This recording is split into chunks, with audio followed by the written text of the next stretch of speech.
Doyle, a very common surname with multiple origin points on the Isles of Ireland and Britain, which has led many to speculate as to its origins. Often it is seen as a personal name associated with the Norse Vikings. The name originally, Donegal, is purely Irish in form and content, being a compound of the words dove, meaning dark, black or gloomy, and Gaul, meaning foreigner or stranger. This is often added to the argument of it being of Norse origin. The name does appear as a personal name in many early Irish genealogies, and some people today may be descended from these people. But the surname Doyle does not appear in any old Irish genealogies which record prominent families. Here's a map showing some of the main hubs marked in blue where the Doyle surname could be found in large numbers. Southwest of Ireland, such as Wexford, is where the name is primarily found, although we can see there are large groups all over Ireland. The fact that the surname is found primarily in coastal regions has also lent credence to the argument of it being a Norse name.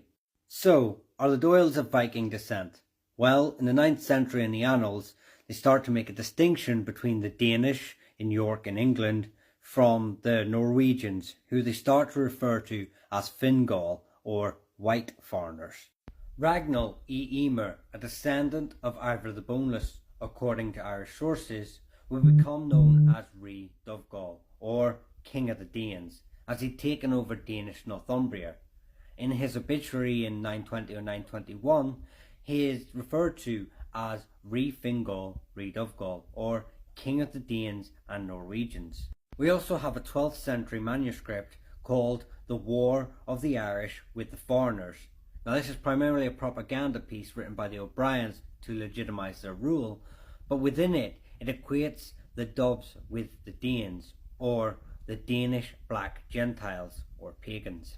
The name is certainly associated with Viking towns and the Dublin Kingdom, but the fact the surname persists even though the Vikings left a very small genetic imprint on Ireland shows that the Irish were being given this name or adopting it as they were moving into these hubs.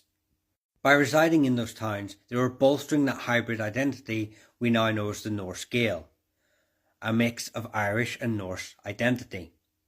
Although by the time the Norman invasion came around, Fingal and Donegal identity markers had been dropped and they become known as the Oostmen, although they would then be pushed out of these towns and into the hills and whatnot. Variations of the names would come with the Normans and later Galloglass. But if you wish to know more about your family, please comment below or check out my YouTube.